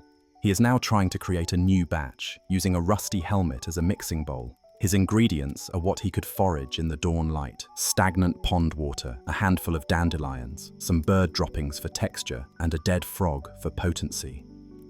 He is lecturing his young assistant on the importance of presentation. "It matters not what is in the bottle, boy," he croaks, his voice hoarse. "It matters only what they believe is in the bottle." The boy nods, his expression one of deep, cynical understanding. He is receiving a masterclass in the art of the con. Back in the tavern, Joan has finished her initial cleanup. She has swept the old rushes with all their sordid secrets out the back door and has laid down a fresh, clean layer. The air, while still smoky, is now tinged with the clean, sweet smell of new straw. Her husband, a large, quiet man named Will, whose strength is a useful complement to her sharp tongue, is now up and about. His task is to deal with the barrels. He rolls the empty casks out of the cellar and begins the process of tapping a fresh one. This is a crucial moment. The first taste from a new barrel of ale determines the mood for the entire day. He uses a mallet and a wooden spigot, hammering it into the cask with a few precise, powerful blows. He pours a small amount into a mug and takes a sip. He nods slowly. A good brew. The day is saved. The tavern door, now unbarred, creaks open. The first customer of the day shuffles in. It is Godwin, the farmer, his face a mask of shame and pain. He does not ask for ale. He asks in a low whisper if anyone has seen a large mercenary with a bad nose. Joan points a silent thumb towards the hayloft across the way. Godwin shuffles out, a man walking towards his doom, or at least towards the loss of a pig. He is replaced by the next wave of patrons, the Hair of the Dog Brigade. These are the hardened drinkers, the men who know that the only way to combat the effects of too much ale is with a little more ale. They are a sorry-looking bunch, their eyes red-rimmed, their movements slow and deliberate. They do not greet each other with loud cheers, but with quiet, empathetic grunts. They are a brotherhood of the hungover. They take their places at the tables, cradle their mugs in both hands, and take slow, life-giving sips of the small ale. The conversation is subdued, fragmented. It is a collective effort to piece together the narrative of the previous night. Did Thomas the Weaver really win a fighting match against that big soldier? He did. I saw it. Called him a lint-licking son of a cross-eyed goat herd. Never seen anything like it. And the pig. Did anyone ever find out whose pig it was? Belonged to Old Man Hemlock. He's been looking for it all morning. Says it was his prize-winning pig, destined for the fair. Well, it won a prize last night for causing the most trouble. They are the archaeologists of their own recent past, sifting through the rubble of their memories to reconstruct the story. Every shared recollection helps to solidify the event into a legend. The food on offer this morning is as simple as it gets. Joan has a pot of peas pottage on the fire, a thick greyish porridge of dried peas, water and salt. It is warm, it is filling, and it is bland enough not to offend a delicate hungover stomach. She serves it with thick slices of horse bread, a coarse, heavy loaf made from bean flour and bran, so dense it could be used as a weapon. This is survival food, designed to soak up the residual alcohol and provide enough fuel to face the day. As more people straggle in, the tavern slowly transforms from a recovery ward into an information hub. The fair is officially opening. The sounds from outside are growing, the lowing of cattle, the shouts of merchants setting up their stalls, the distant sound of a pipe and tabor. The tavern is the unofficial headquarters for fair gossip. Who is selling the best horses? Where can you get a good price for your wool? Is the juggler with the turnip any good? The men who have already been out to the fairgrounds come back with reports, their news passed around the room, dissected and analysed. The young shepherd arrives, his face clean and hopeful. He is not here for ale. He is here to see the serving wench, Alice. He finds her sweeping near the hearth. He shyly asks her if, when her work is done, she would do him the honour of walking with him through the fair. He has his prize money from the sale of his sheep, and he would like to buy her a ribbon. Alice, who has received many less charming offers in her life, agrees with a smile that lights up the gloomy room. She tells him to come back at midday. The shepherd leaves the tavern with a spring in his step, a man with a purpose. Just as a semblance of quiet normality seems to be settling over the tavern, the door is thrown open with a crash. It is the one-eyed sheep shearer. He is not drunk anymore. He is incandescent with rage. In his hand, he holds the loaded die that Joan had found. "I was cheated," he roars, his voice cracking with fury. "This devil's cube is weighted. I demand justice." He slaps the die down on the table for all to see. A hush falls over the room. Cheating at dice was more than just unsporting, it was a serious crime, an offence against both God and man. Everyone turns to look at the only person who could possibly have been the cheat, the Fletcher, who had been quietly trying to enjoy his peas pottage. The Fletcher goes pale. The morning, which had been about recovering from the chaos of the night, is about to generate a whole new crisis of its own. The tavern, it seems, is never truly at peace. It is merely resting between catastrophes. The loaded die sits on the oak table like a scorpion. It is small, innocuous, a simple cube of bone, but in the tense, silent tavern, it radiates a palpable aura of malice. The sheep shearer's accusation, "I was cheated," hangs in the air, sharp and heavy as a blacksmith's hammer. This is no longer the boozy, consequence-free chaos of the previous night. This is the cold, sober light of morning, and a charge of this gravity changes everything. Cheating was not a game. It was a fundamental violation of the unwritten social contract, an act of fraud that undermined the very possibility of trust. In a world where a man's word and a handshake were often the only contract he had, to be branded a cheat was to be branded an outcast. The Fletcher, the accused, is frozen in place, a spoonful of grey peas pottage halfway to his mouth. Every eye in the room is now fixed on him. His face, which was already pale from his hangover, seems to drain of all remaining colour. He is a man known in the village. He is Thomas the Fletcher, a skilled craftsman who makes straight arrows, a quiet man who pays his dues and generally keeps to himself. He is not a troublemaker, but the evidence on the table is damning. "It's not mine," he stammers, his voice thin and unconvincing. "I've never seen that devil's thing before in my life." The one-eyed sheep shearer, whose name is Perkin, lets out a harsh, barking laugh. "Not yours? Then how did it find its way into my winnings, eh? We played all night, you and I. You lost, and then suddenly when the stakes were highest, your luck turned, did it?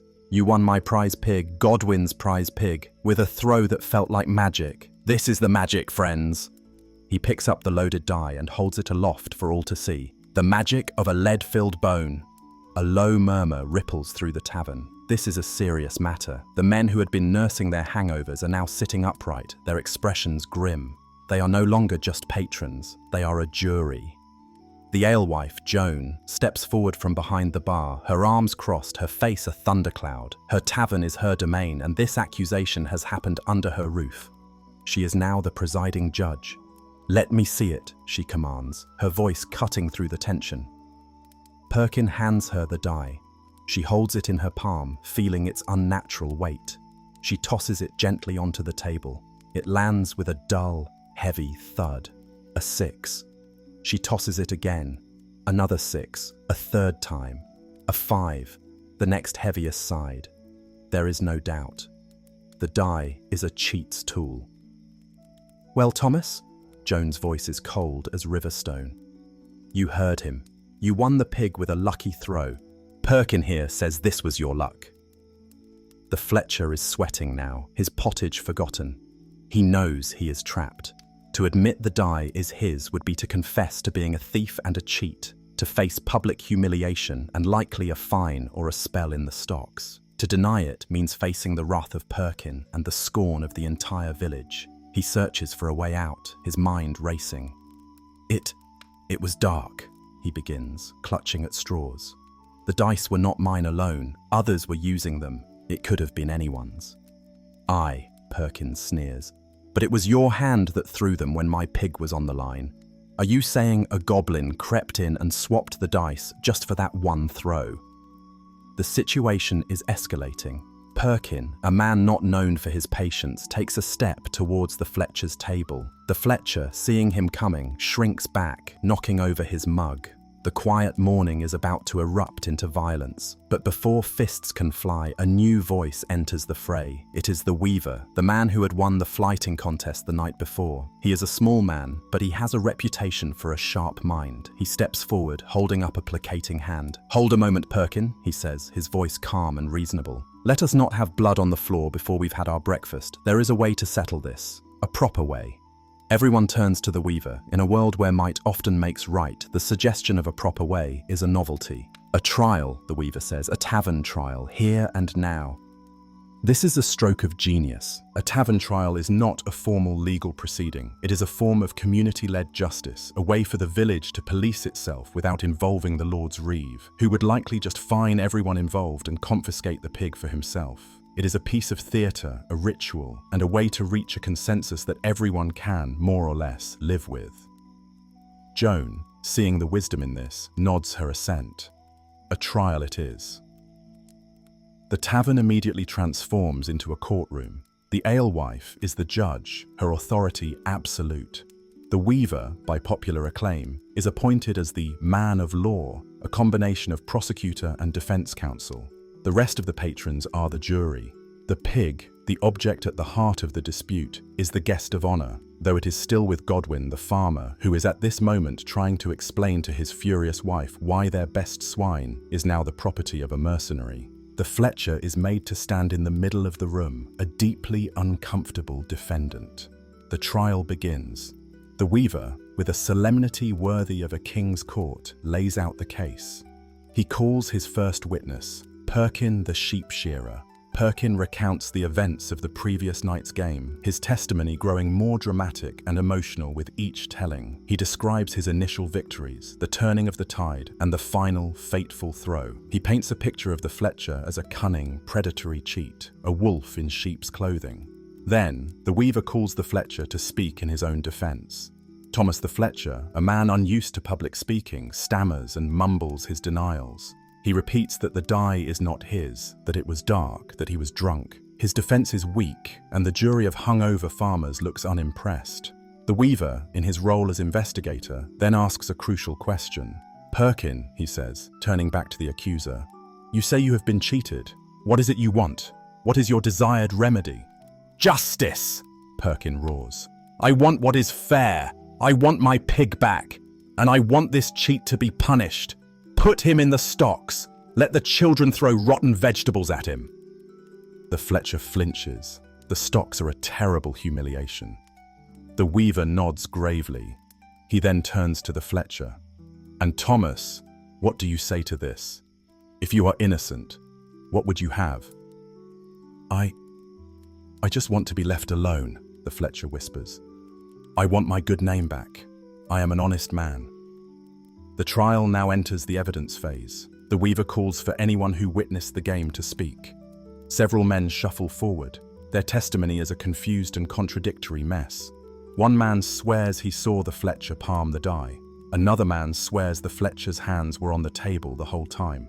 A third man, when questioned, admits that he was mostly watching the chicken that was sleeping between the two Flemish merchants and didn't really see the game at all. The evidence is inconclusive. The jury grumbles. This is more complicated than they had hoped. Seeing the trial stalling, the Weaver decides on a bold, new strategy.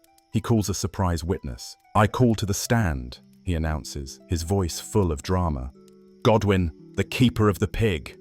A boy is sent running to fetch the farmer. Godwin arrives a few minutes later, his face a mixture of fear and confusion. He has just had a terrible argument with his wife and has come to the conclusion that his life is ruined. He is now being told he is a witness in a trial. The Weaver approaches him gently. "Godwin," he says, "we are not here to blame you.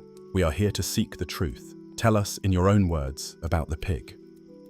Godwin, finding a new and sympathetic audience for his troubles, launches into a long and emotional monologue.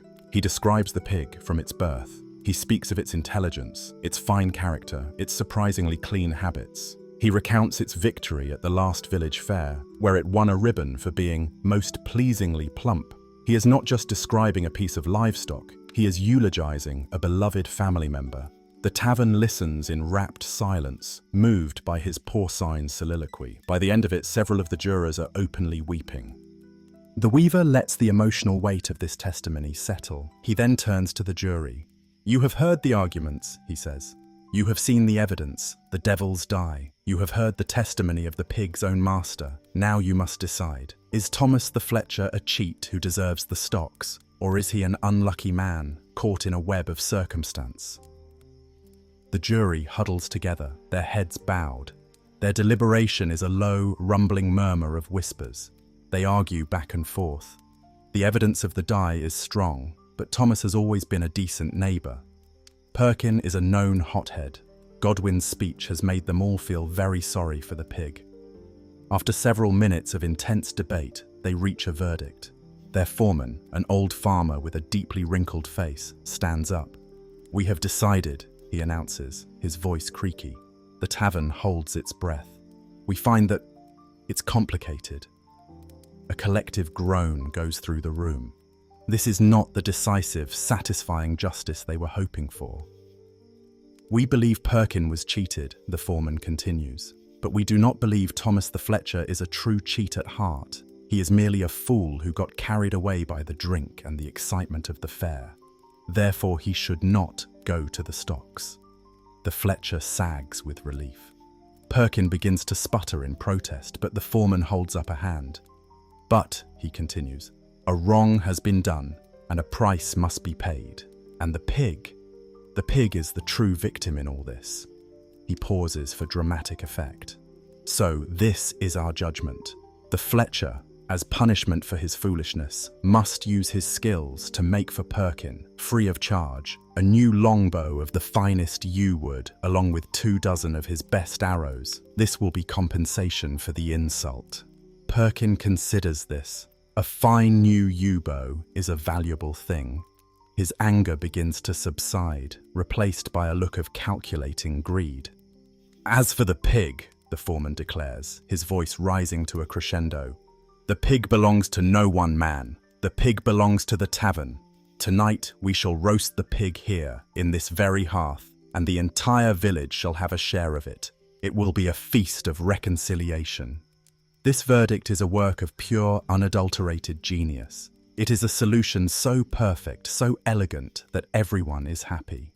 The Fletcher avoids the stocks and gets to redeem himself through his craft. Perkin gets a valuable new bow, which is arguably better than a pig.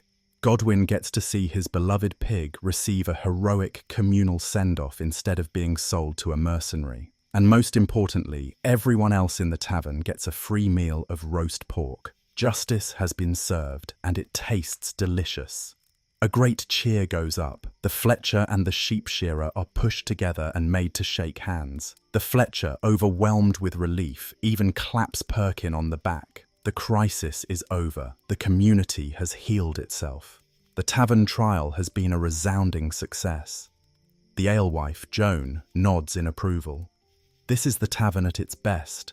Not just a place for drinking, but a place for living, for arguing, and for finding a messy, complicated, but ultimately satisfying kind of justice. The rest of the day is filled with a new sense of purpose and cheerful anticipation. Godwin is dispatched with a group of solemn volunteers to retrieve the pig. He returns not with a sad animal being led to its doom, but with a hero being carried on a makeshift litter, adorned with a garland of wildflowers. The pig seems to enjoy the attention. A great fire is built in the hearth. The men argue over the best way to spit roast it. The women bring herbs and salt from their own kitchens to make the seasoning. The entire community is now participating in the preparation of the Feast of the Loaded Die. As the pig slowly turns and sizzles over the fire, its fat dripping and filling the tavern with the most heavenly smell imaginable, the stories of the previous night are retold, but now they are part of a larger, more satisfying narrative. The tale of the piglet's chaotic rampage is now seen as a mere prelude, an omen of the great porcine drama to come. The Fletcher's foolishness is no longer a source of shame, but a funny story, a cautionary tale about the dangers of mixing ale and ambition. Even the pilgrim, who returns later in the day to reclaim his single boot, finds his mood lifted by the festive atmosphere. He is offered a share of the roast pork and a mug of ale, paid for by a collection taken up by the women who felt sorry for him. He finds that the communion of a shared meal and a simple act of kindness has done more to soothe his soul than the pardoner's expensive piece of paper ever could. He may have lost his relic, but he has found something else, a moment of grace, right here in the Devil's Chapel. The tavern, in its own strange, chaotic way, has provided its own kind of salvation. And so, as the sun begins its slow descent, casting long golden shadows across the bustling fairgrounds, the tavern is once again transformed. The acrimony of the morning's trial has vanished, consumed and redeemed by the sacred, unifying fire of the roasting pig. The smell that now fills the room is not the stale scent of regret, but the rich, glorious, and deeply optimistic aroma of sizzling pork fat. The tavern is no longer a courtroom or a recovery ward. It has become a hall of feasting, a cathedral of community, its congregation drawn together by the promise of a shared meal and a story that will be told for years to come. The Feast of the Loaded Die is a triumph. The pig, having lived a life of pleasing plumpness and died a hero's death, is cooked to perfection. The alewife and her husband carve it with the solemnity of priests dividing a holy sacrifice. Portions are handed out on rough wooden trenchers, accompanied by thick slabs of bread to soak up the precious juices. There are no distinctions of rank or wealth tonight. The weaver eats alongside the blacksmith. The farmer shares a laugh with the shepherd. Even the one-eyed sheep shearer, Perkin, offers the first, best slice of crackling to Thomas the Fletcher, a gesture of peace that is more eloquent than any apology. The Fletcher, in turn, presents Perkin with a small, perfectly carved yew wood toggle as a down payment on the magnificent bow he has promised to make. A feud has become a friendship, all thanks to the wisdom of a tavern jury and the sacrifice of a very noble pig. This is the true, enduring magic of the tavern. It is a place of alchemy. It takes the base metals of human experience, the greed, the arguments, the foolishness, the petty grievances, and, through the mysterious chemistry of shared space and strong drink, it transmutes them into something golden. It turns a cheat's disgrace into a village-wide feast. It transforms a lover's clumsy sonnet into a cherished piece of local lore. It takes a lonely pilgrim's moment of despair and soothes it with the simple, powerful balm of kindness. It is a crucible that burns away the dross of everyday life, leaving behind the pure, shining element of human connection. As we take our leave of this place, let us carry with us the full picture in all its chaotic glory. Let us remember not just the grime on the floor, but the beauty of the Welshman's hymn that silenced the room. Let us remember not just the clumsiness of the drunken fights, but the intricate wit of the flighting match. Let us remember not just the mountebank's cynical fraud, but the young shepherd's honest, heartfelt gift of a carved stone sheep. The medieval tavern was a paradox, a place that contained the very worst and the very best of humanity, often all at the same table, all at the same time. It was a testament to the fact that people are messy, complicated, and contradictory creatures, and that any space that truly wishes to serve them must be messy, complicated, and contradictory too. We live in a world of clean, well-lit spaces, of sanitized interactions and predictable routines. We have forgotten the profound, vital importance of the third place. The space that is neither home nor work, where people can simply be themselves, in all their flawed and noisy glory. The medieval tavern, for all its filth and its dangers, was the ultimate third place. It was the stage on which the unscripted drama of life was performed nightly. It was loud, it was uncomfortable, it was often unfair, but it was profoundly, undeniably alive. It reminds us that community is not built in silence or in perfect order. It is forged in the heart of the chaos, in the shared laughter at a ridiculous joke, in the collective effort to resolve a stupid argument, in the simple, sacred act of raising a mug and acknowledging the flawed, funny, and beautiful humanity of the person sitting across the table. The last of the roast pork has been eaten. The fire is once again burning low. The patrons, full and content, are beginning to drift away. This time, not with the stumbling urgency of the previous night, but with the slow, satisfied gait of people who have been well fed in both body and spirit.